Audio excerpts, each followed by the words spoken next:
বেশ, এইখানে দেখ,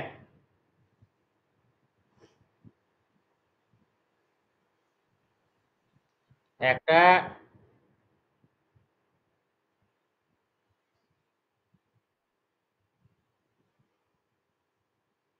এরকম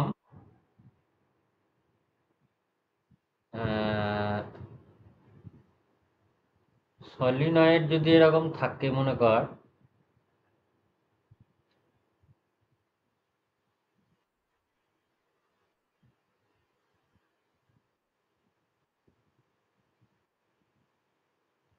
এগুলো কোথায় গেল রে? ওই সেই,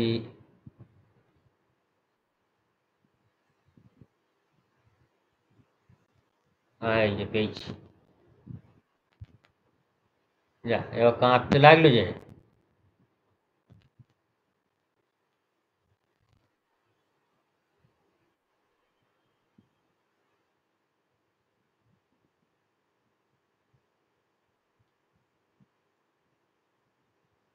ঠিক আছে। এবার একটা সলিনয়েড যদি এরকম থাকে, এরকম পাকানো অবস্থায়, দেখতে পাচ্ছিস না? হ্যাঁ।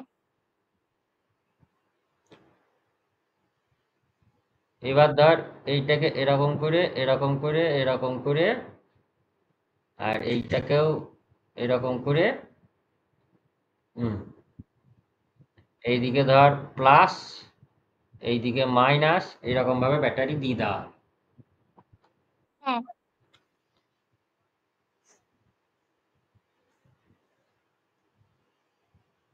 এখন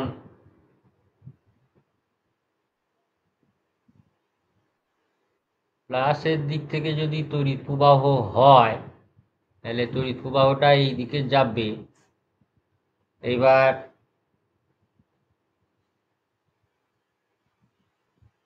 মনে কর,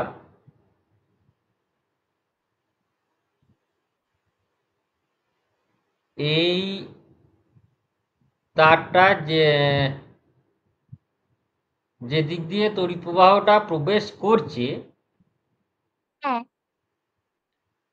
সেইটা মনে কর তলার দিকে আছে। হ্যাঁ। নিয়ে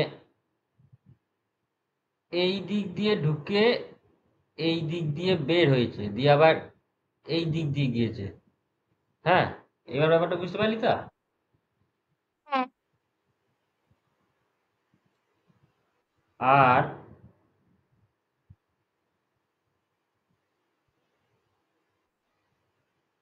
ঠিক আছে, এবার আমার নিয়ম হচ্ছে যে এই সলিনয়েডের মধ্যে দিয়ে যখন তড়িৎ প্রবাহ হবে, তখন হ্যাঁ। সলিনয়েডের ভেতরে এবং বাইরে চুম্বক ক্ষেত্রের সৃষ্টি হবে। হুম। এবং এই চুম্বক ক্ষেত্রটা দিক কোনটা হবে, বা তড়িৎ বলরেখার দিক কোনটা হবে, সেইটা হ্যাঁ। ডিপেন্ড করছে কিসের উপর? আমি যদি এমন করি যে এই দিক থেকে ধর আমি চোখ দিয়ে দেখছি, হ্যাঁ। হ্যাঁ, হ্যাঁ। এই দিক থেকে ধর আমি দেখছি, এবার এই দিক থেকে দেখে আমি দেখতে পাচ্ছি যে একটা গোল তার হ্যাঁ। দেখতে পাবো। আর হ্যাঁ। কি বললাম কথাটা, যে এই যে তড়িৎ প্রবাহটা যেটা ঢুকছে সলিনয়েডের ভেতরে, হ্যাঁ। সেটা প্রথমে তলার দিক দিয়ে ঢুকছে, দিয়ে যখন উপরে উঠে আসছে, তখন সেই তারটা কিন্তু আগের তারের উপরে আছে। হ্যাঁ। কথাটা বুঝলি তো? হ্যাঁ। তার মানে এখানে এই গোলটার এই বাঁ দিকটা দিয়ে, এই দিক দিয়ে কিন্তু তড়িৎ প্রবাহটা প্রথমে ঢুকছে। হ্যাঁ। তাহলে আমি এই দিকে তড়িৎ প্রবাহটা দেবো। হ্যাঁ। আর এইখানে কি বলেছিলাম সলিনয়েডে যে উপরের তার হচ্ছে গিয়ে এই বাঁ দিকের এই সর্বশেষ তারটা উপরের তার। হ্যাঁ, হ্যাঁ, তাহলে আহ,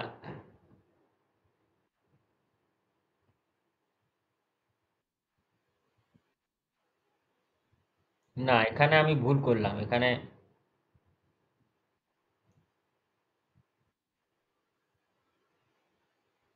এটা তো নিচে নামছে, এইটা নিচে নামছে আর এইটা এই দিকে উপরে উঠছে, বুঝলে? হ্যাঁ, এই ক্ষেত্রে তড়িৎ প্রবাহটা যেটা হচ্ছে সেটা হচ্ছে অ্যান্টি ক্লকওয়াইজ। মানে আমি চোখ দিয়ে যেটা দেখবো, তড়িৎ প্রবাহটা যদি দেখতে পাই তাহলে দেখবো হ্যাঁ, যে অ্যান্টি ক্লকওয়াইজ আমার কারেন্ট যাচ্ছে। এইবার হ্যাঁ, আমাকে যেটা করতে হবে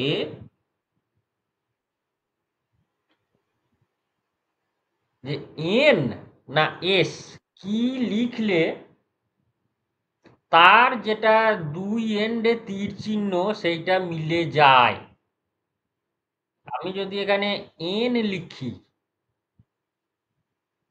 হুম, যে দুই এন্ডে তীর চিহ্ন দিলাম, এই এন্ডে একটা, এই এন্ডে একটা, দেখতে পেয়েছি? হ্যাঁ, হ্যাঁ, হ্যাঁ, হ্যাঁ, তাহলে এই এনের ডান দিকে যে তীর চিহ্ন সেটা ডান দিকের ওই কারেন্টের দিকের সঙ্গে মিলে গিয়েছে, আর হ্যাঁ, বাঁ দিকের যে তীর চিহ্ন সেটা বাঁ দিকের কারেন্টের তীর চিহ্নর সঙ্গে মিলে গিয়েছে।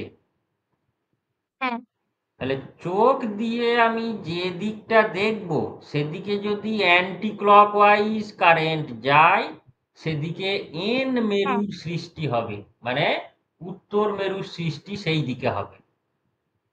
হ্যাঁ, বোঝা গেল কথাটা? হ্যাঁ, আর যদি আমি এমন করি যে আমি এই দিক থেকে দেখছি, ডান দিক থেকে, হ্যাঁ, হ্যাঁ, এবার ডান দিক থেকে দেখে আমি এইটাকে মুছলাম ধর,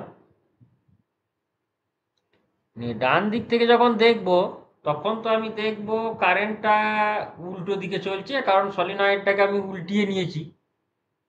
হ্যাঁ, তাহলে তখন আমি ধর আর একটা গোল টানলাম, এইবার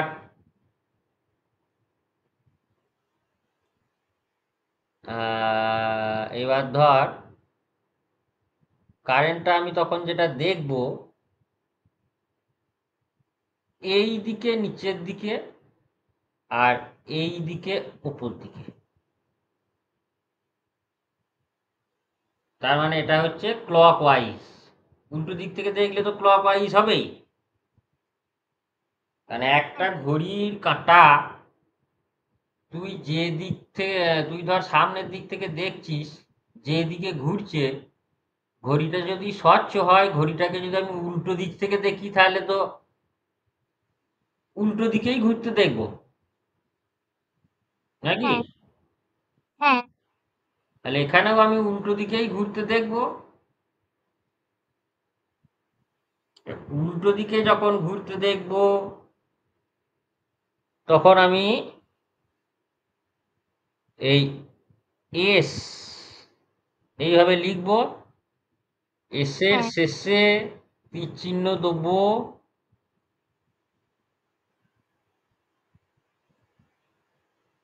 এবার এসের শেষের তীর চিহ্ন যেটা তার হ্যাঁ, দিকটা কিন্তু কারেন্টের দিকের সঙ্গে মিলে যাচ্ছে, ডান হ্যাঁ, দিকেরটাও মিলছে, তোর বাঁ দিকেরটাও মিলে যাচ্ছে।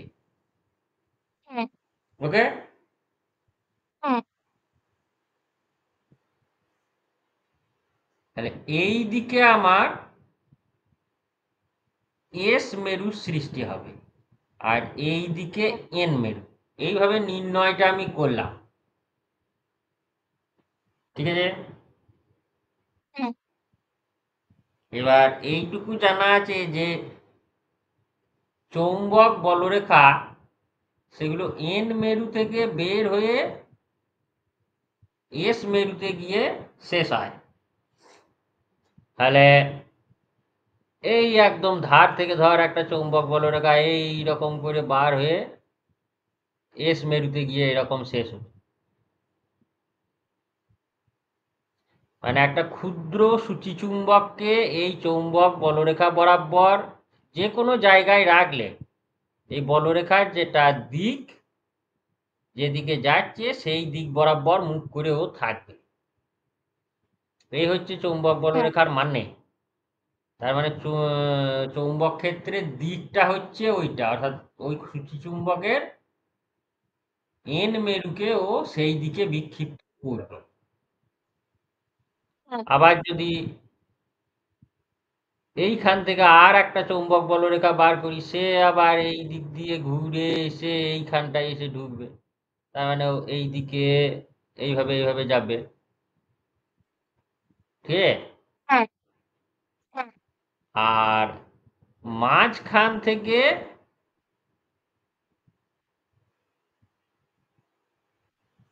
মাঝখানের যে চৌম্বক বলরেখা সেটা হ্যাঁ, কিন্তু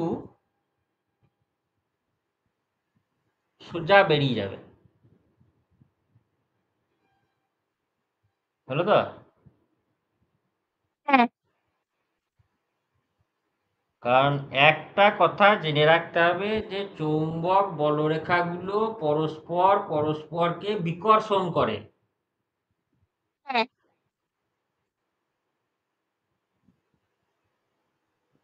ঠিক আছে? পরস্পর হ্যাঁ, পরস্পরকে বিকর্ষণ করে, এই কথাটা আবার কেন বলছি? বল দেখি কেন বলছি?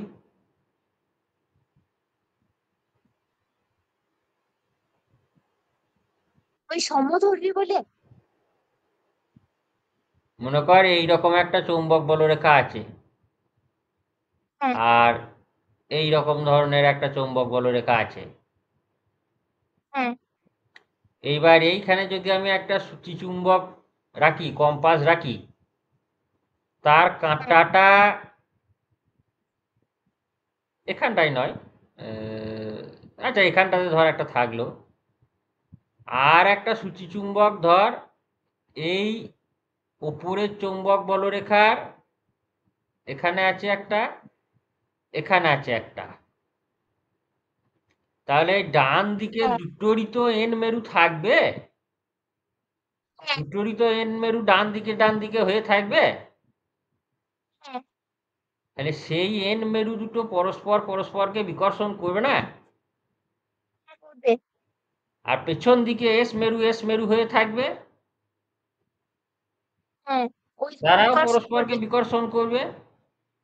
হ্যাঁ, তাহলে চৌম্বক বলরেখা পরস্পর পরস্পরকে বিকর্ষণ করে। হ্যাঁ, বোঝা গেল কথাটা? হ্যাঁ, আচ্ছা, এবার এই জন্যে এই সলিনয়েডের এখান থেকে এত মানে চৌম্বক বলরেখা বেরোবে হ্যাঁ, যে যখন মাঝখানের দিকে আসবে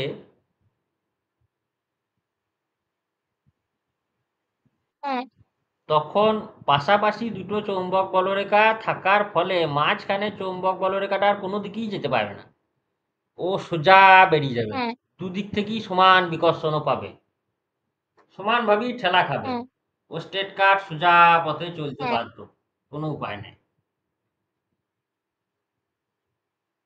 ঠিক আছে? হ্যাঁ, এই হলো সলিনয়েডের চিত্রটা। হ্যাঁ, এইবার এইখানে যেটা বলছে যে একটা দণ্ডচুম্বক যদি আমরা নিই, এই দিয়ে ওই এই সলিনয়েডের এনের দিকে এন, এসের দিকে এস, তাহলে পরে ওর ক্ষেত্রেও চৌম্বক বলরেখাগুলো যেরকম ছবি তৈরি করবে এই সলিনয়েডের ক্ষেত্রেও ঠিক সেই রকমই ছবি তৈরি করেছে। ওরও ওই এন থেকে চৌম্বক বলরেখা বের হবে, এসে গিয়ে শেষ হবে, সেগুলো গোল হবে। মাঝখানে চৌম্বক বলরেখাটা সোজা বেরিয়ে যাবে, সে সবই ঠিক আছে। একটাই তফাৎ যে ওর মধ্যে কোনো কারেন্ট নাই, কারণ নিজেই একটা চুম্বক। বা সলিনয়েডকে কারেন্ট দিলে পরে ও একটা চুম্বকে পরিণত হয়। আর সলিনয়েডের মধ্যে যদি আমি একটা চৌম্বক পদার্থ রেখে দিই, চৌম্বক পদার্থ মানে যাকে কিনা চুম্বক আকর্ষণ করে, লোহা, নিকেল, কোবাল্ট, তাহলে পরে ওই সলিনয়েডের চৌম্বক ক্ষেত্রর যে শক্তি সেইটা আরো বেড়ে যায়, মানে ও আরো শক্তিশালী চুম্বকে পরিণত হয় ভেতরে যদি ঢুকিয়ে দিই। মানে ও আরো হ্যাঁ, বেশি জোরে অন্য চুম্বককে আকর্ষণ করতে পারবে। হ্যাঁ,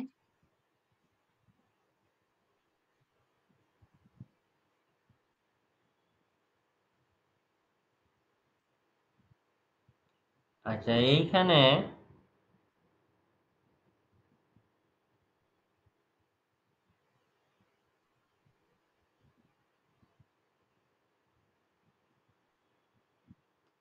এইখানে কতগুলো সূত্র দিয়েছে বুঝলি, ওই জেনে রেখোতে,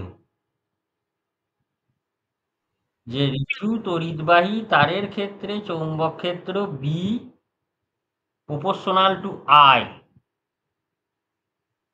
এইসব হ্যাঁ, করে কতগুলো সূত্র আছে। হ্যাঁ,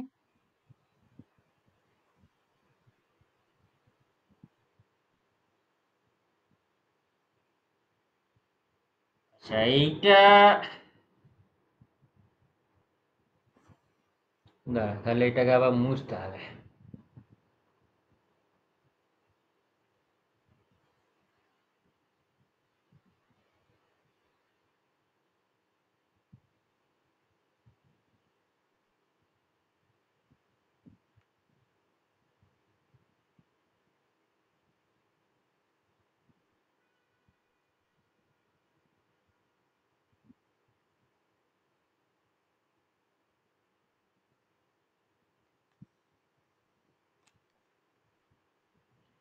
এখন এই যে দেখা গেছে যে একটা ঋজু তড়িৎবাহী তার, এবার তার নিচে একটা চুম্বক শলাকা রাখলে বা উপরে একটা চুম্বক শলাকা রাখলে সেটা বিক্ষিপ্ত হয়, তার মানে তার চারিদিকে একটা চৌম্বক ক্ষেত্রের সৃষ্টি হয়। এটা তো বিজ্ঞানী হ্যাঁ, ওরস্টেডের একটা এক্সপেরিমেন্টাল আবিষ্কার। হ্যাঁ, এবার এই বিজ্ঞানী ওরস্টেডের এই আবিষ্কারের পরবর্তী যে ফলোইংস, অর্থাৎ পরবর্তী যে কাজকর্ম, তাতে কিছু থিওরিটিক্যাল গবেষণা হয়েছিল। সেই থিওরিটিক্যাল গবেষণাগুলো করেছিল বিজ্ঞানী বায়ো এবং সাভার্ট। হ্যাঁ, হ্যাঁ, হ্যাঁ,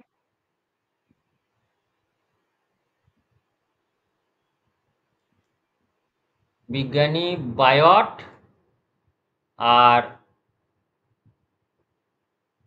বায়ট মানে বায়ো বলা হয়, বায়ো সাভার্ট, এবং তারা কিছু সূত্র আবিষ্কার করেছিলেন যে ওই হ্যাঁ, তড়িৎবাহী তারের থেকে আমি কতটা কি চৌম্বক ক্ষেত্র পাবো।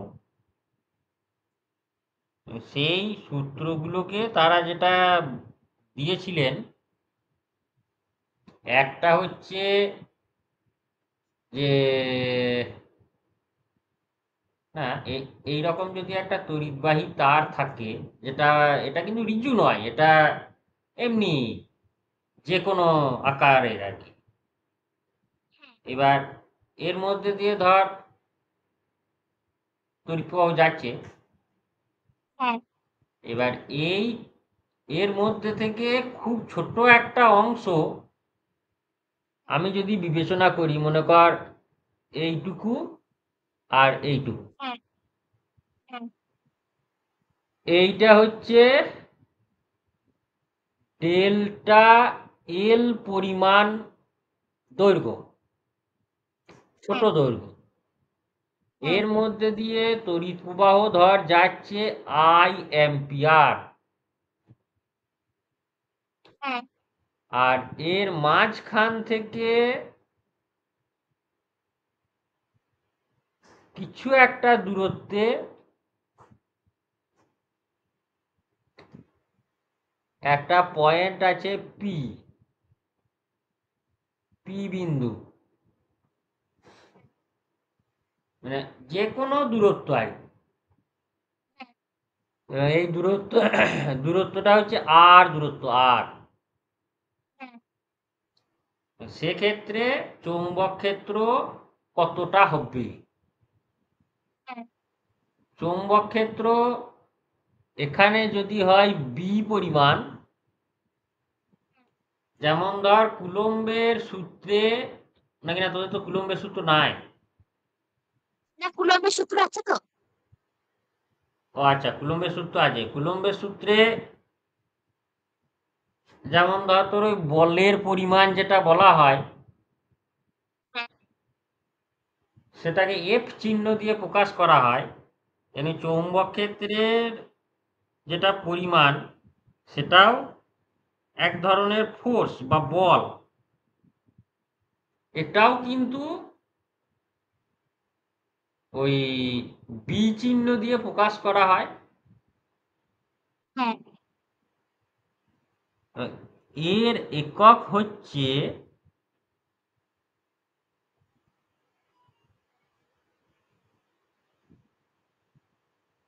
মানে চৌম্বক ক্ষেত্রের একক হচ্ছে ওয়েবার পার মিটার স্কোয়ার বা টেসলা।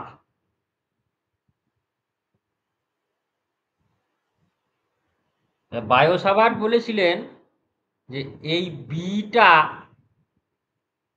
প্রপোর্শনাল টু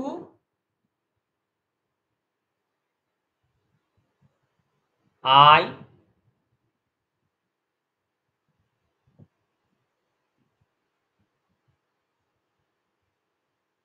আর বিটা প্রপোর্শনাল টু 1/r, হ্যাঁ, আর এটা প্রপোর্শনাল টু ডেল্টা এল, মানে হ্যাঁ, কতটা দৈর্ঘ্য আমি নিচ্ছি। হ্যাঁ,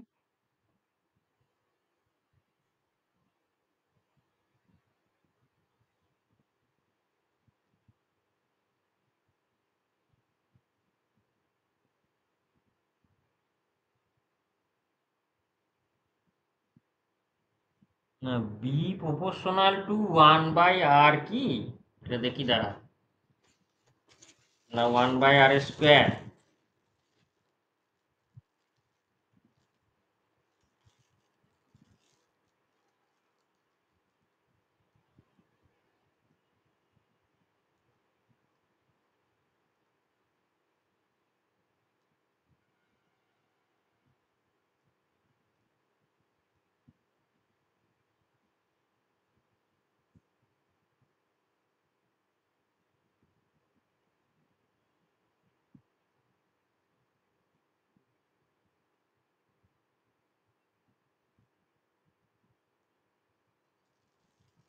দেখি দাঁড়া, দেখছেন?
এটা আর স্কোয়ার আছে রে, B proportional to 1/r square, বুঝলি? আরে বই, ওটা ঠিক করে নেবো বইটা। বইয়ে কি আছে? আর আছে তো, ওয়ান আর বাই আছে, আর। আর স্কোয়ার হবে। হ্যাঁ।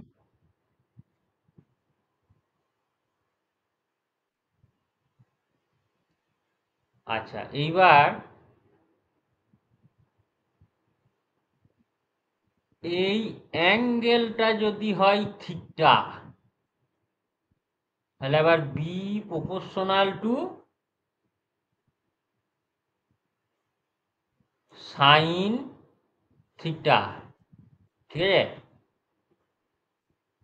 হ্যাঁ।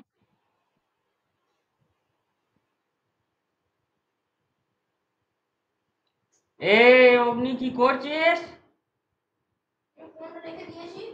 দিয়ে তারপর কেন? আর গেম খেলছিস না তো? না। বেশ। এইবার এই সূত্রগুলো থেকে যেটা পাওয়া গেল সেইটা হচ্ছে যে বি প্রপোর্শনাল টু আই, শুনছি সব, I delta L sine theta by R square, বুঝলি তো? হ্যাঁ। এইটাই হচ্ছে গিয়ে বায়ো-সাভার্ট ল, বায়ো-সাভার্টের ল বলা হয় এটাকে। হ্যাঁ।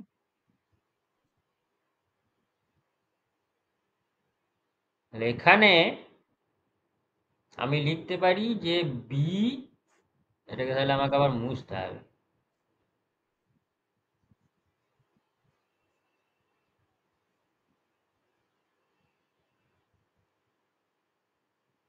যে বি ইকুয়াল টু যদি দিয়ে দিয়ে একটা ভেদ ধ্রুবক কে into I delta L sine theta by R square, ঠিক আছে? হ্যাঁ।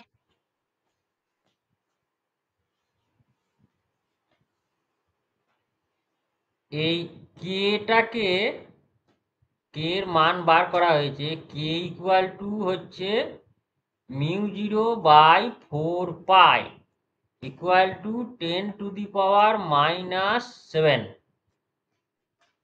হ্যাঁ। এটা এসআই পদ্ধতিতে। হ্যাঁ।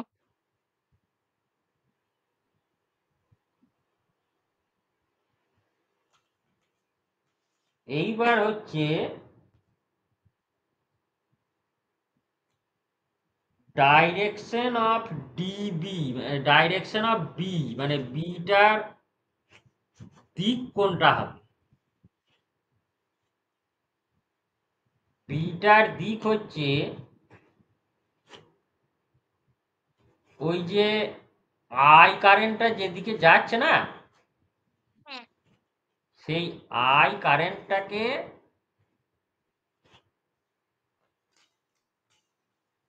তোর আর এর উপরে মনে মনে ফেলতে হবে।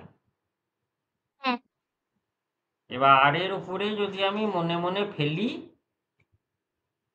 তাহলে সেই দিকেই যদি একটা স্ক্রু ড্রাইভারকে ঘোরাই, তাহলে সেই হ্যাঁ। স্ক্রু ড্রাইভার যে দিকে যাবে হ্যাঁ। সেই দিকটাই হচ্ছে গিয়ে ওই চৌম্বক ক্ষেত্রের দিক। হ্যাঁ। তাহলে এইবার এইখানে আইটা তো আমার উপরের দিকে যাচ্ছে, হ্যাঁ। আর আর এর দিক হচ্ছে ওই পি বিন্দুর দিকে, মানে মাঝখান থেকে পি বিন্দুর দিকে, হ্যাঁ। এই দিকে। হ্যাঁ। তাহলে এবারে আই, আইটাকে নিয়ে মনে মনে পি বিন্দুর দিকে ফেল, দিয়ে ভাব যে ওই দিকেই, অর্থাৎ ক্লকওয়াইজ ডিরেকশনেই একটা স্ক্রুড্রাইভার ঘুরছে। তাহলে সেই স্ক্রু হ্যাঁ, ড্রাইভারটা কোন দিকে যাবে? তোর তোর নিজের থেকে দূরে চলে যাবে না নিজের দিকে কাছে আসবে? কাছে আসবে। না, তাহলে না, দূরে চলে যাবে। দূরে চলে যাবে। স্ক্রু ড্রাইভারটাকে তুই যদি ওই ডান দিকে ঘোরাস তাহলে পরে দূরে চলে যাবে। হ্যাঁ, আর দূরে চলে যাওয়া মানে পেপার ভেদ করে চলে যাওয়া। হ্যাঁ, তাহলে এবার পেপার ভেদ করে চলে গেলে বিয়ের দিক হবে সেইটাই। হ্যাঁ,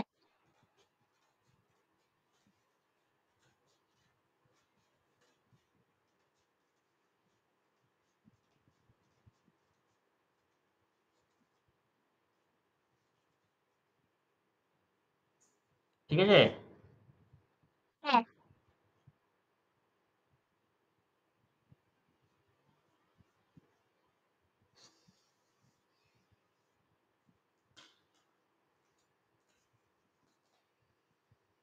আচ্ছা, এই বায়োসাভার্টের সূত্র থেকে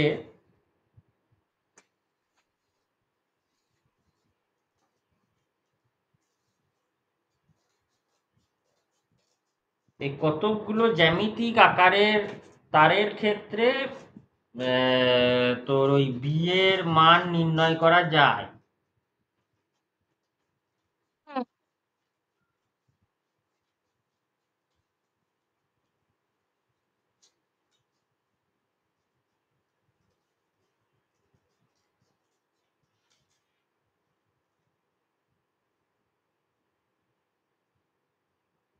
কিন্তু এইটা